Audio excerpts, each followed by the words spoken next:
Alors bonjour, nous allons commencer aujourd'hui notre premier exercice sur l'analyse des terrains.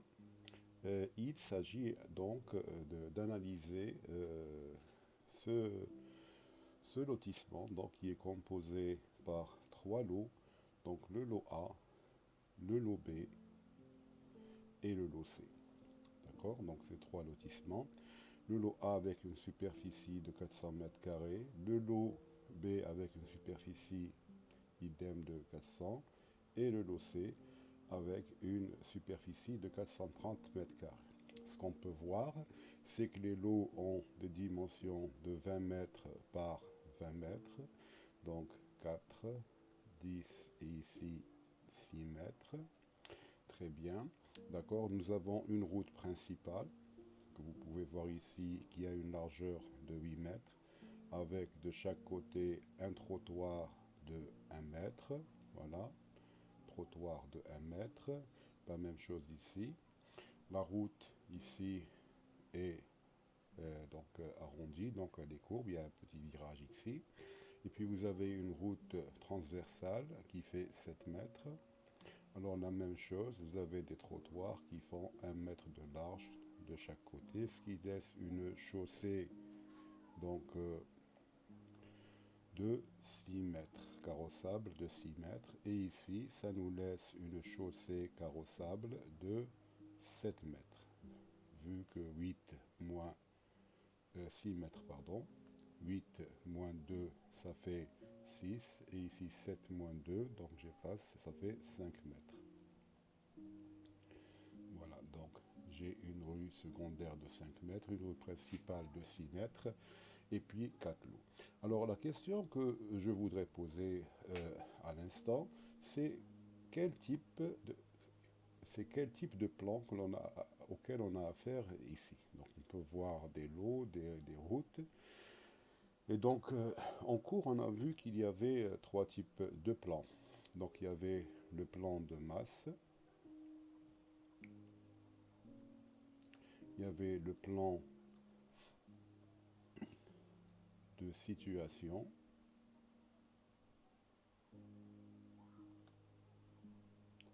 et bien sûr, on avait le plan d'implantation, qui était, je rappelle, le plan d'implantation, qui était un plan de masse projeté sur un relevé ou bien un levé topographique.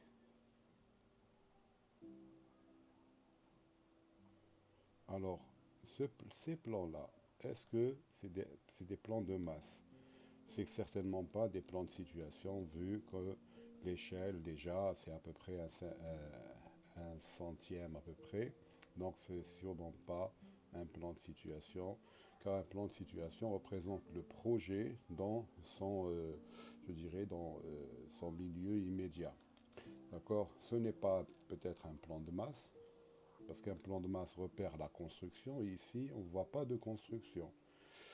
Est-ce un plan d'implantation? Mais un plan d'implantation, c'est un plan de masse sur un relevé topographique. Déjà, est-ce qu'il y a des données topographiques? Posons-nous la question suivante. Est-ce qu'il y a des données topographiques? Est-ce qu'il y a des altitudes sur ce terrain? Des altitudes. Alors vous pouvez voir ici que vous avez des points. Regardez, 101, 102, 102. Oui, effectivement, donc il s'agit bien 102, 103, 104, 100.80. Il s'agit bien de côte altimétrique, des altitudes. D'accord? Donc il pourrait bien s'agir d'un plan, je dirais, d'un levé topographique. Alors, toujours le levé topographique, donc ces côtes-là sont toujours reliées à ce qu'on appelle la station de référence. Et on voit ici, regardez, station A, c'est la station de référence. C'est là où a stationné donc le topographe, il a disposé son matériel et il a commencé à mesurer les distances et les altitudes de différents points, d'accord, avec le porte-mire, donc il lui donne un coup de main, d'accord. Donc il a balisé un peu notre terrain et il a donné ces valeurs-là. Donc déjà, on peut dire que c'est un plan topographique. Mais étant donné qu'il y a l'OA, l'OB, l'OC, donc cela suspecte aussi que ce soit un plan de masse. Ben, je vais vous dire, pardon, qu'effectivement c'est un plan de masse auquel j'ai enlevé les constructions. Alors réellement, je change de couleur. Réellement, peut-être, il allait y avoir des constructions ici. Donc j'ai enlevé, j'ai fait exprès d'enlever ces constructions parce que c'est à l'architecte de les remettre. D'accord? Donc c'est tout l'objectif de l'analyse des terrains. D'accord? Donc on analyse les terrains. Pourquoi faire? Pour pouvoir faire un plan d'implantation et implanter correctement, d'accord, mes différentes constructions. Très bien. Donc voilà, en réalité, c'est un plan d'implantation pour lequel j'ai fait exprès d'enlever les constructions, parce que c'est à vous de les faire par la suite. Et on verra, au troisième TD ou bien au deuxième, on verra que vous allez être amené à implanter sur l'un de ces terrains-là, d'accord, une construction, et puis vous allez voir l'impact que va avoir votre manière de vous implanter sur ce terrain sur les mouvements de terre et donc sur je dirais les conséquences que va avoir votre manière de vous implanter sur ce terrain.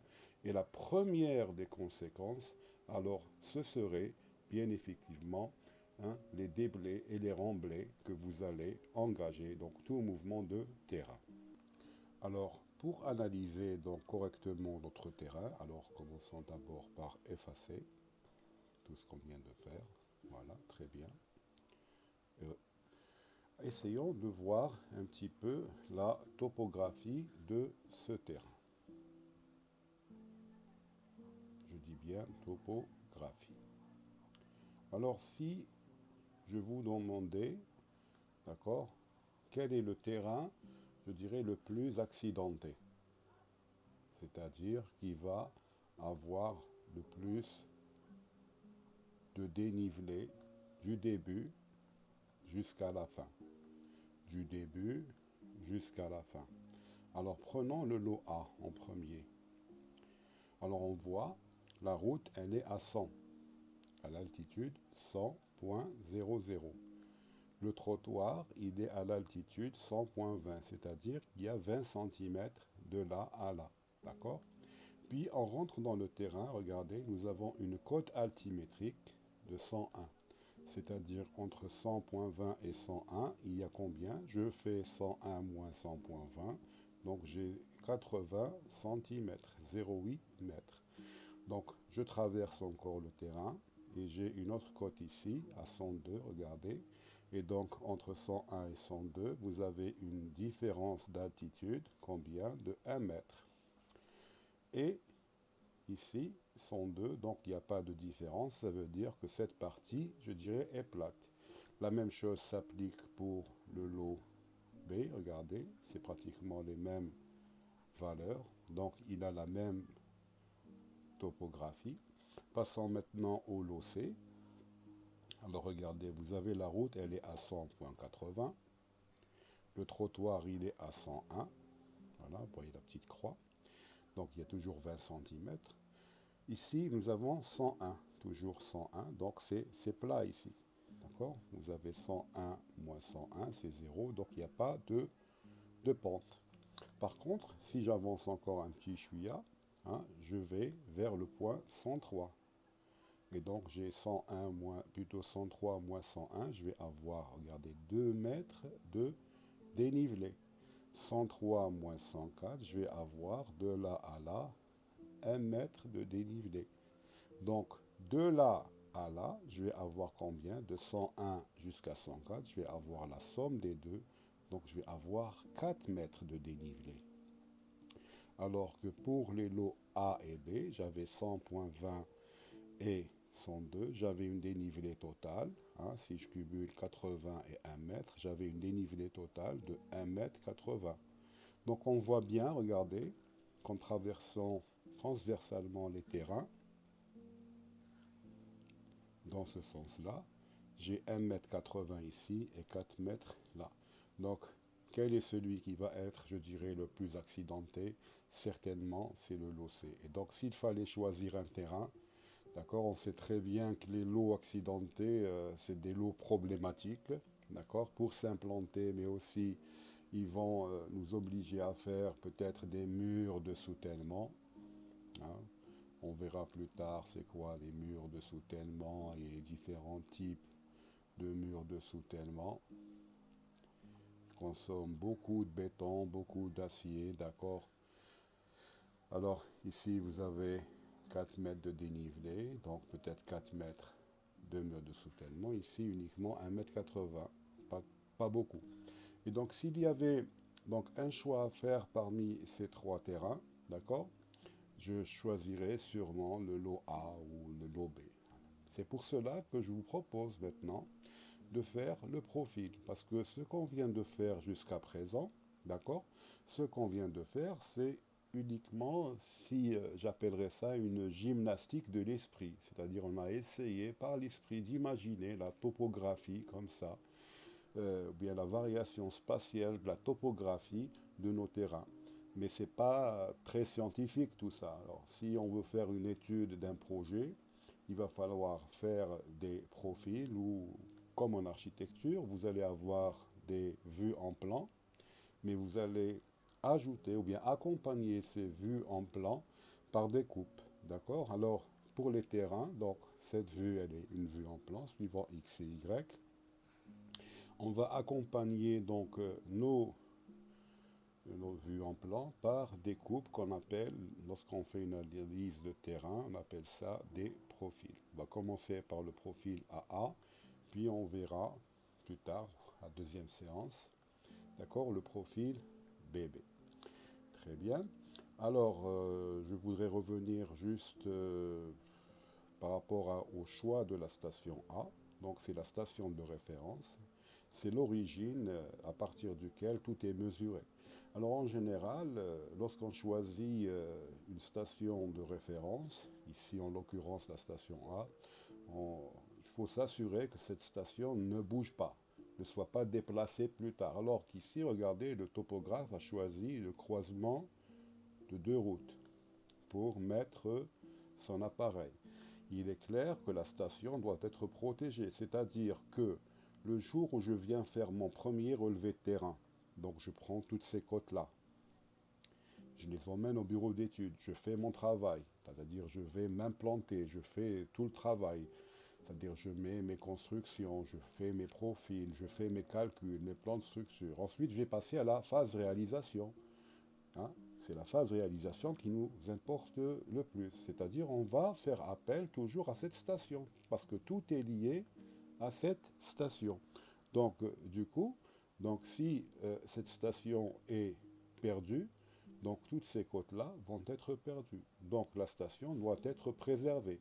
Et moi, je préconiserais de mettre une station. Il aurait dû faire la station ici.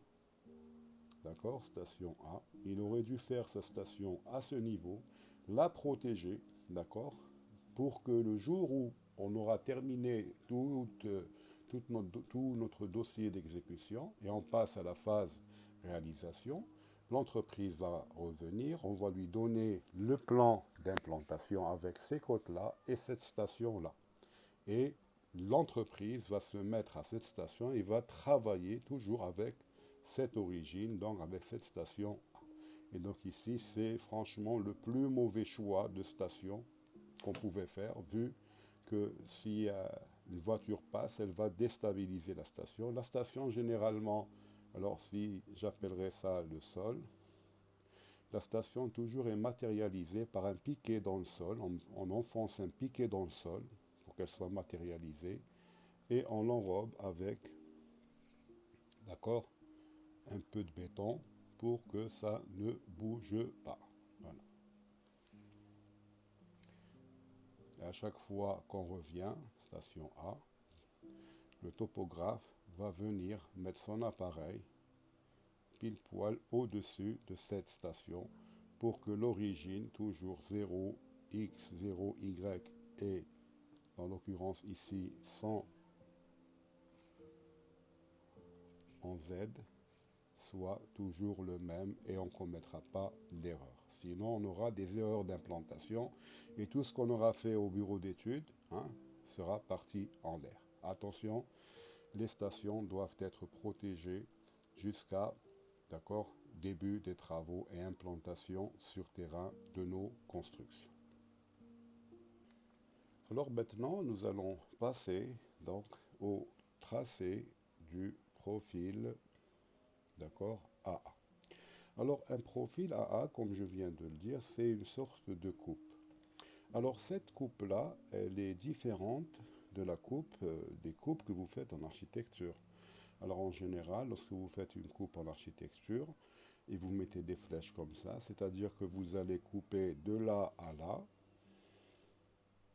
par exemple, de là à là, et vous allez dessiner ce que vous verrez dans cette direction. Si les flèches étaient inversées, vous allez voir dans l'autre direction. Alors, ce n'est pas le cas lorsqu'on fait des profils, pour des terrains.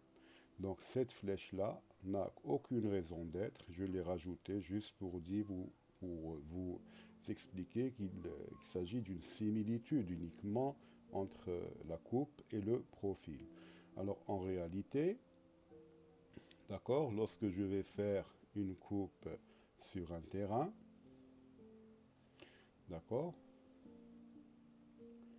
donc de ce point-là, donc de l'extrémité du terrain jusqu'à l'autre extrémité du terrain, voilà, comme ici, et bien je vais dessiner uniquement ce que je vais couper. Je m'explique, c'est-à-dire que si je coupe de là à là, qu'est-ce que je vais dessiner? Je vais dessiner un trottoir, une route, un trottoir, et puis la topographie du terrain en fonction des altitudes que j'ai ici. Alors, avant de commencer de dessiner notre profil, il faut se poser 3 questions, ou bien quelques questions. La première question avant de tracer quoi que ce soit, alors ce serait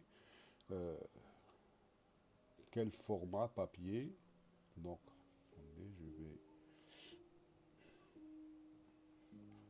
quel format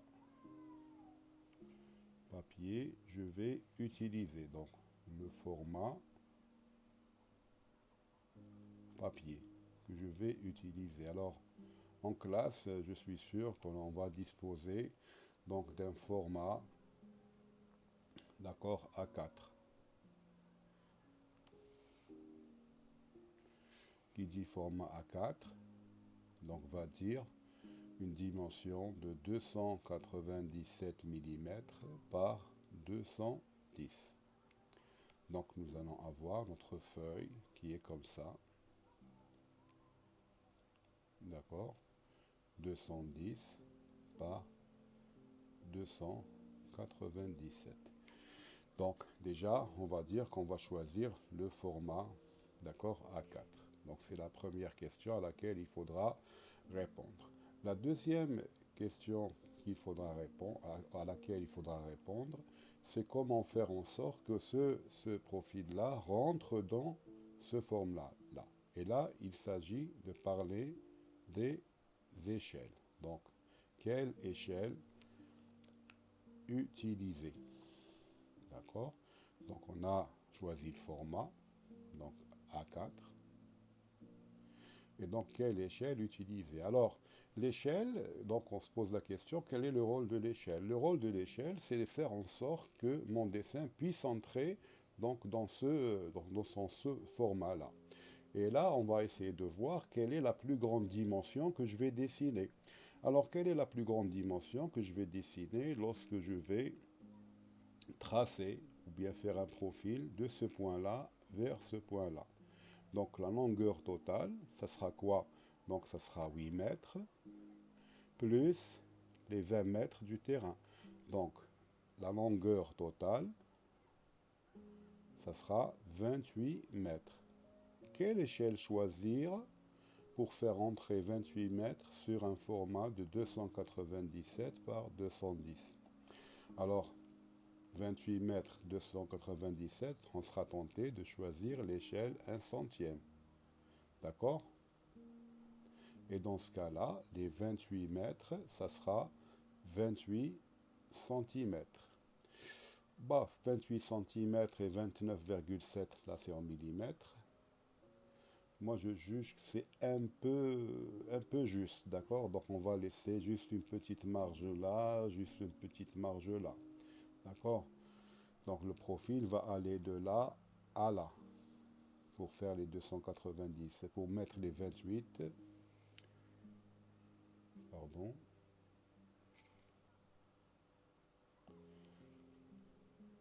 Pour mettre les 28 centimètres.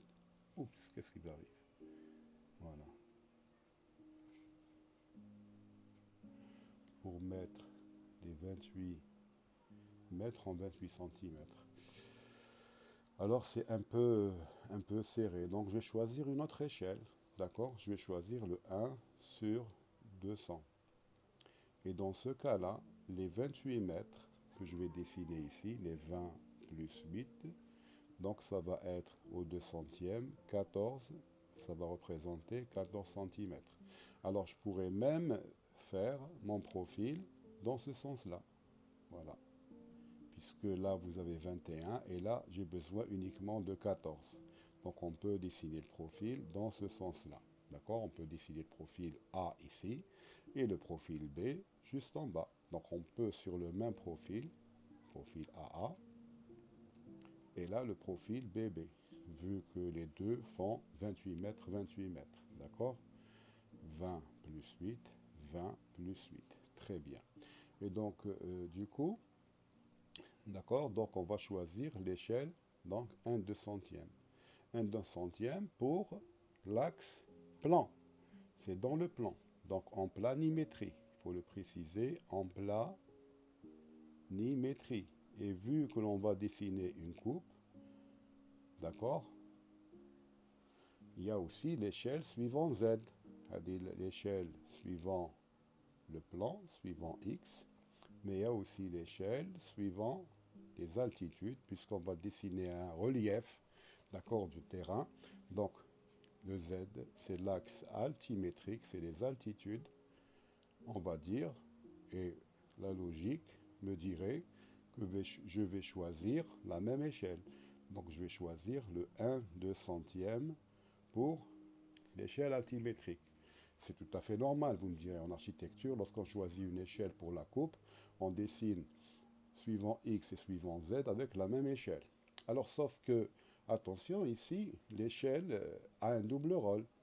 L'échelle, c'est vrai qu'elle a un rôle pour, je dirais, faire entrer le dessin, donc la dimension la plus importante sur le format, mais il faudrait que le plus petit détail, alors j'écris ici, il faudrait que le plus petit détail que je vais représenter, détail à représenter, soit aussi visible. Parce que mon dessin, il va être utilisé par d'autres personnes, soit aussi bien visible.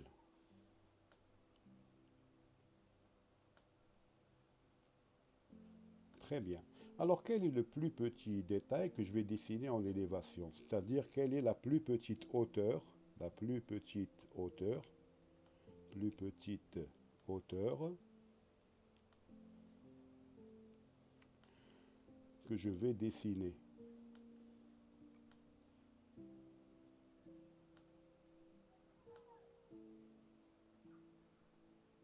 Alors regardons, lorsque je pars de là jusque là, je vais dessiner un trottoir. Il aura une largeur de 1 mètre. Donc 1 mètre avec l'échelle en plan, donc 1 200e, ça sera 0,5 cm. Mais le trottoir, il aura une hauteur. Il aura une hauteur de 20 cm. Vu qu'ici, je suis à 100, donc je passe de 100 à 120. Donc la plus petite hauteur, ça sera 20 cm.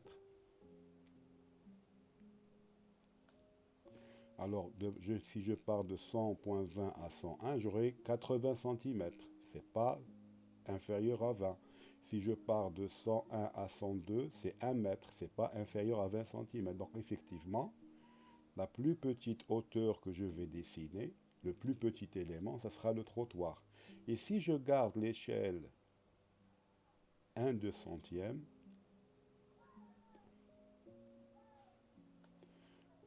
« 20 cm, ça va représenter quoi? Ça va être représenté par 1 mm. C'est trop petit. Vous voyez? C'est trop petit. Ça risque de ne pas être visible.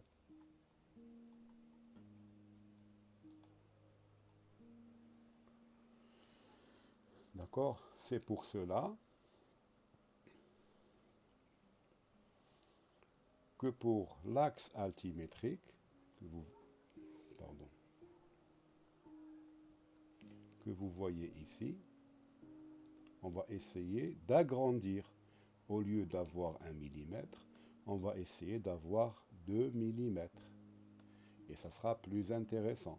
Donc au lieu de 1/200e, pour avoir 2 mm, l'axe Z sera à l'échelle 1 centième. Et vous allez me dire que le dessin, il va être déformé. Oui, il n'y a pas de problème pour ça.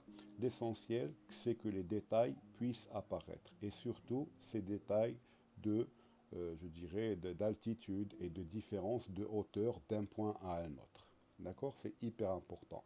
Alors, dans 90% des cas, des profils que vous allez retrouver sur 90% de profils que vous allez faire ou bien que vous allez exploiter, l'échelle en planimétrie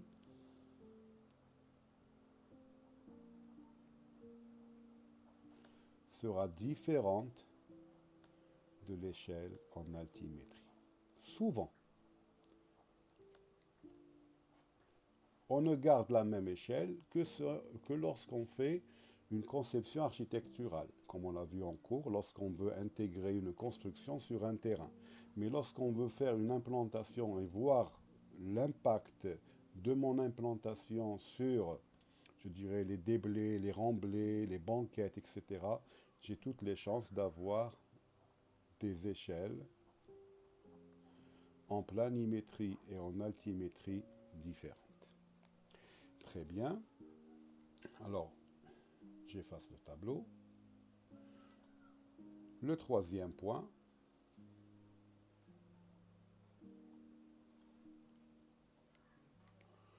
alors le troisième point, bien la troisième question que je vais choisir, donc c'est à partir de quelle altitude je vais commencer à dessiner. C'est ce qu'on appelle, d'accord, l'altitude de référence ou bien la ligne de terre. Vous avez l'habitude d'appeler ça en architecture la ligne de terre. Nous, on l'appelle l'altitude de référence.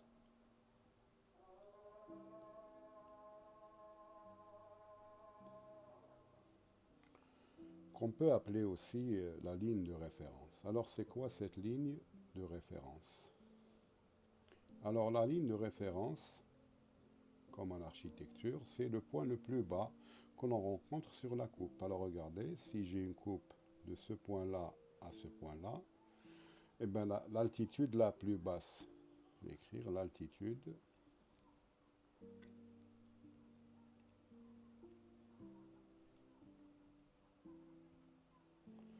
la plus basse, c'est quoi? Alors, regardez, ici, je suis à 100.20. Ici, je suis à 100. Automatiquement, ici, je suis à 100.20. Ici, je suis à 101, 102 et puis 102. Quelle est l'altitude la plus basse? C'est clair que c'est l'altitude 100.00. Donc 100.00. Et donc, lorsque je vais dessiner l'axe planimétrique, l'altitude 00 ou bien 100.00, c'est cet axe-là. Donc, il est confondu avec cette altitude Z en mètres l'axe altimétrique, ça va représenter les 100.0. Et tout va être dessiné au-dessus de cet axe. Donc, voilà. Donc, c'est les trois questions à laquelle il faut répondre avant de tracer un profil. Format, échelle, en planimétrie, c'est-à-dire suivant la longueur du profil, donc en planimétrie, et en altimétrie. Elles peuvent être à 90% différentes, suivant le cas. Et puis, la ligne de référence, ou l'altitude de référence. Alors maintenant, on va passer directement pour tracer notre profil.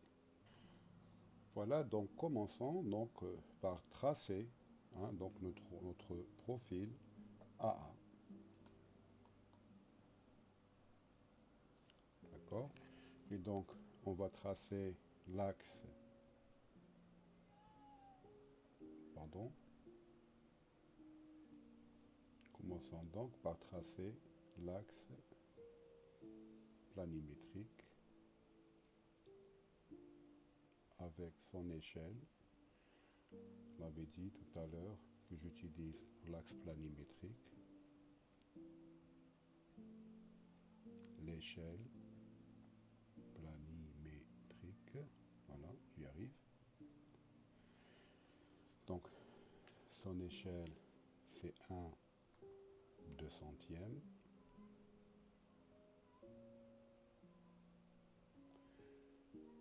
L'axe altimétrique, son échelle,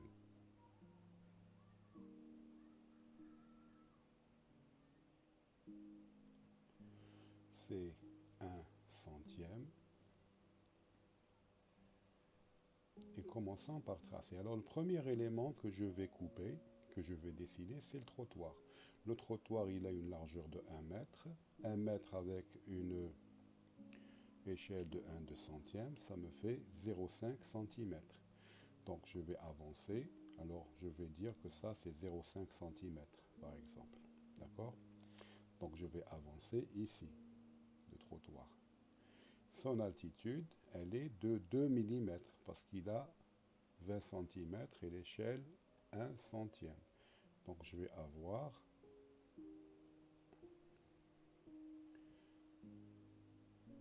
le trottoir qui va venir comme ça, puis comme ça, il va descendre. Voilà.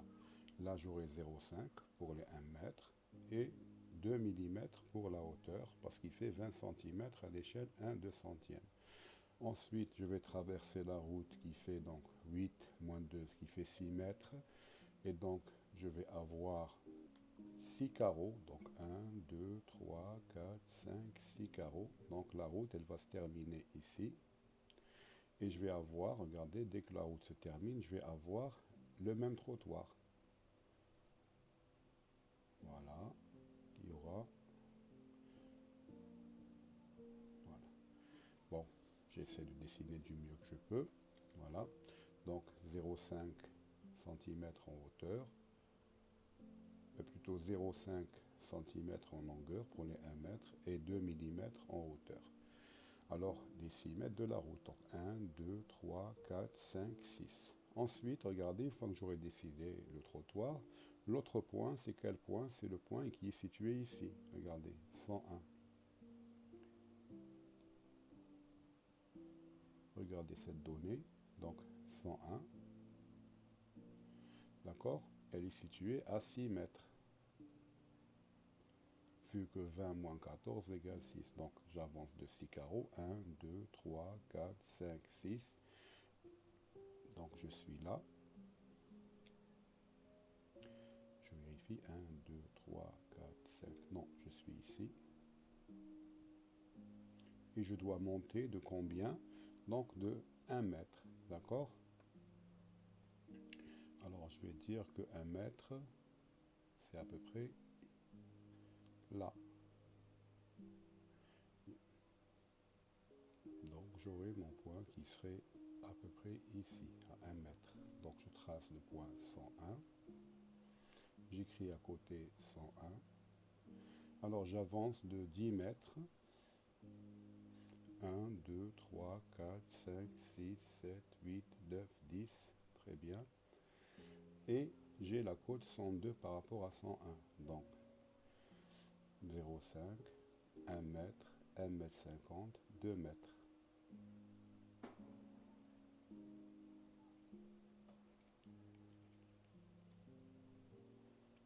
Voilà. Ensuite, j'avance de 4 mètres.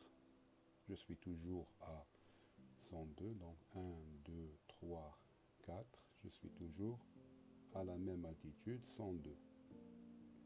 Tout à l'heure, je vais effacer. Alors, qu'est-ce que je vais faire avec ces points-là? Eh bien, pour nous, on ne va pas dessiner à main levée, mais on va dessiner des droites. Donc, je vais dessiner une droite de là à là. Je vais dessiner une droite de là à là. Et je vais dessiner une droite de là à là. Et là, vous avez votre profil de terrain. Alors, ici, c'est la fin du terrain. On ne dessine rien. Ça ne nous intéresse pas. C'est la fin du terrain.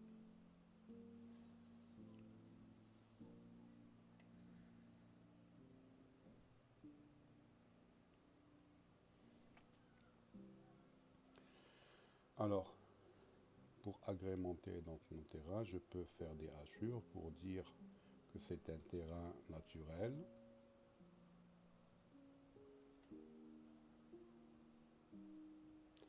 Voilà. Alors la route, généralement, on la dessine avec deux petites pentes, comme ça, on la laisse pas plate. Deux petites pentes, comme ça, pour dire que c'est une voie qui est carrossable. On dessine l'axe de la route.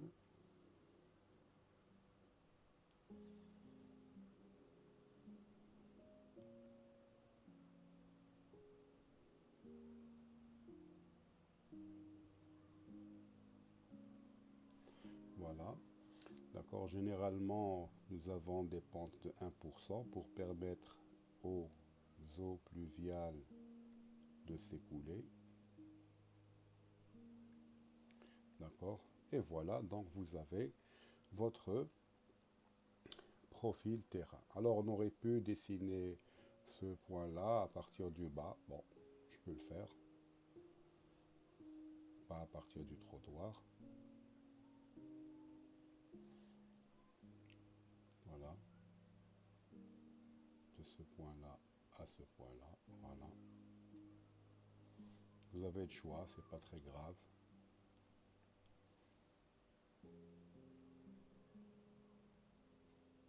Voilà.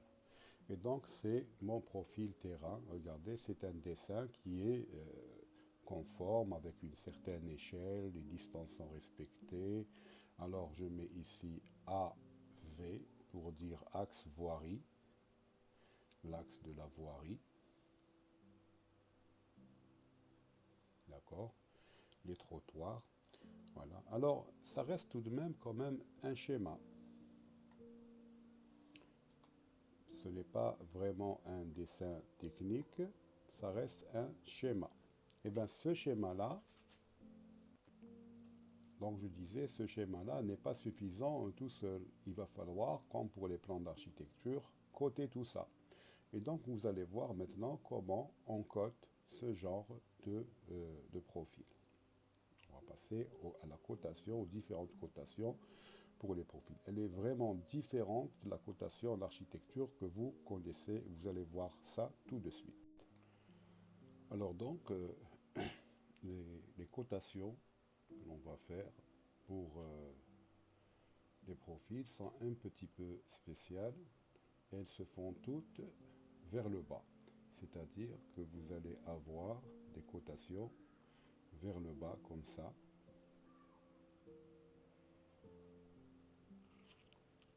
Voilà. Et on va projeter tout ce qui a été décidé. Donc les trottoirs, voilà, la route, on va tout projeter. Les extrémités de tous les objets. Voilà.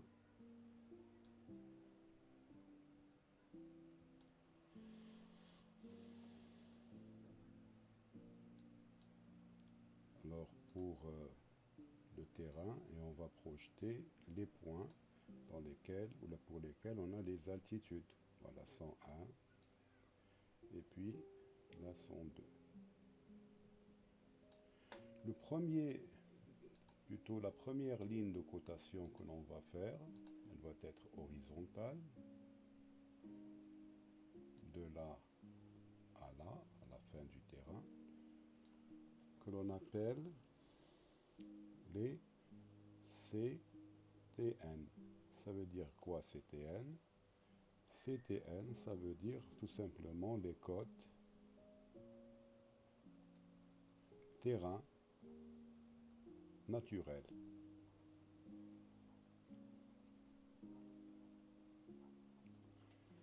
D'accord? Qu'est-ce qu'on va trouver pour ces côtes-là? Vous allez voir, on va repérer les altitudes. Alors, regardez, ici, nous sommes de ce côté-là sur le trottoir. Le trottoir, il est à quelle altitude? Vous voyez, c'est 100.20. Donc, qu'est-ce que je vais mettre ici pour les côtes terrain naturel? Je vais mettre 100.20. C'est un peu délicat d'écrire en vertical. J'avance jusqu'à atteindre la deuxième ligne d'attache. À gauche, je suis toujours sur le trottoir, donc je suis à 100.20. Mais une fois que je descends du trottoir, j'arrive à la route. Je suis à l'altitude, regardez. À droite de la ligne d'attache, je suis à 100.00. J'avance, je suis toujours à la côte, sur la route 100.00. Je remonte sur le trottoir, je suis à l'altitude 100.20. 100.20. J'avance, je suis toujours à l'altitude 100.20. Alors, la même chose ici, je suis à l'altitude, regardez, 101.00.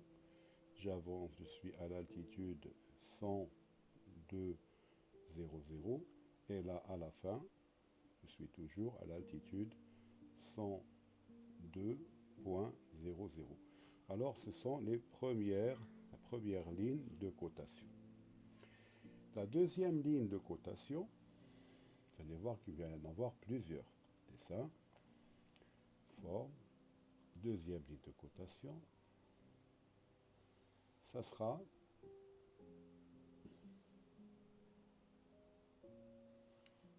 qu'on appelle les DP. DP pour dire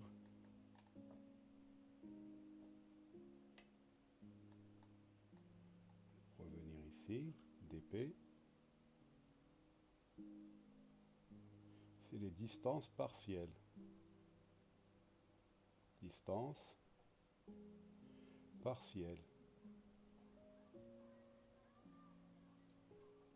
Ça veut dire quoi? Ça veut dire entre cette ligne d'attache et cette ligne d'attache, quelle est cette distance? C'est la largeur du trottoir, c'est 1 mètre. Entre cette ligne d'attache et cette ligne d'attache, c'est la largeur de la voirie, c'est 6 mètres. 1 mètre. De là à là, vous vous rappelez, de là à là, nous avions 6 mètres. Donc, je vais avoir 6 mètres. Ici, j'avais 10 mètres. Et ici, j'avais 4 mètres. La troisième ligne de cotation dont on a besoin sur les profils, alors ça sera la troisième, c'est les distances DC. C'est les distances DC, c'est les distances cumulées. Depuis le début de mon profil jusqu'à la fin du profil. De là jusqu'à la fin.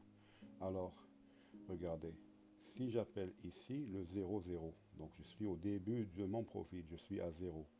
De là à là, j'ai combien? 0 plus 1, j'ai 1 mètre. D'accord? 0, de là, 1 mètre. De là à là, j'ai combien? J'ai 6 plus 1. Ou bien tout simplement 1 plus 6. J'aurai 7 mètres. De là à là, j'aurai 7 plus 1, j'aurai 8 mètres. 8 plus 6, j'aurai 14. J'ai du mal à écrire en vertical.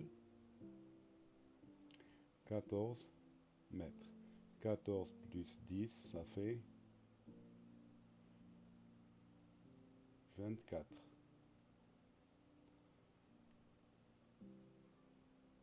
J'écris à côté 24. 24 plus 8 égale 28. Et effectivement, la longueur de tout le profil, c'est 28. Alors, la troisième ligne de cotation, dessin, ligne. Alors, ça sera les pentes en pourcentage.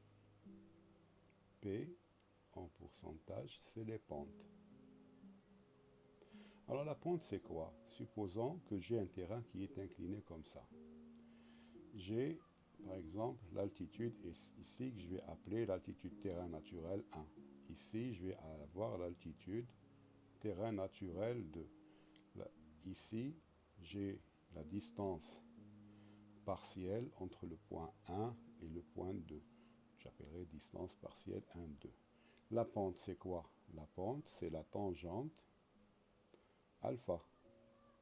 Ça sera quoi? Tn2 moins Tn1, tangente alpha, ça sera Tn2 moins Tn1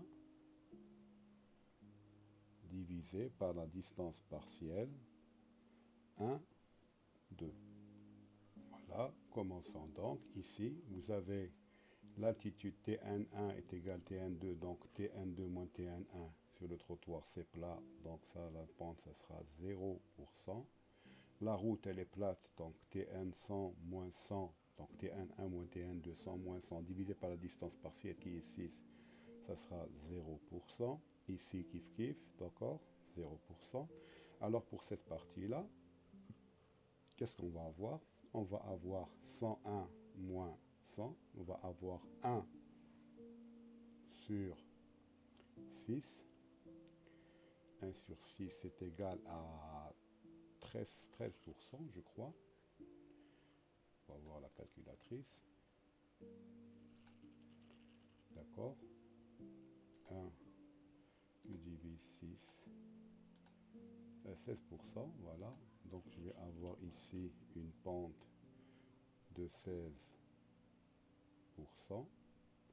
Ici 102 moins 101, donc c'est 1 sur 10, c'est 0,1, c'est 10%. Et on voit bien que cette pente est plus douce que cette pente. 10% inférieur à 16%. Et ici, vous avez 0%. Alors, la dernière ligne de cotation, voilà, que je vais mettre ici, et que je ne vais pas préciser pour le moment, ça sera la cote CP, la cote projet. Donc je vais mettre CP, c'est égal la cote projet. La cote projet, c'est quoi? C'est la correspondance du niveau plus ou moins 0,0 de votre construction avec une cote altimétrique 101 ou 102 ou bien 103, et ça fera l'objet des prochains altimétriques. Ça fera l'objet des prochains TD. Voilà, donc on vient de faire l'analyse de ce terrain. On a tracé le profil AA, d'accord?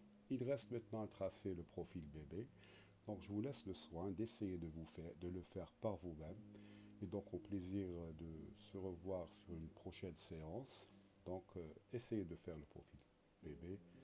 Et je vous dis salam alaikum.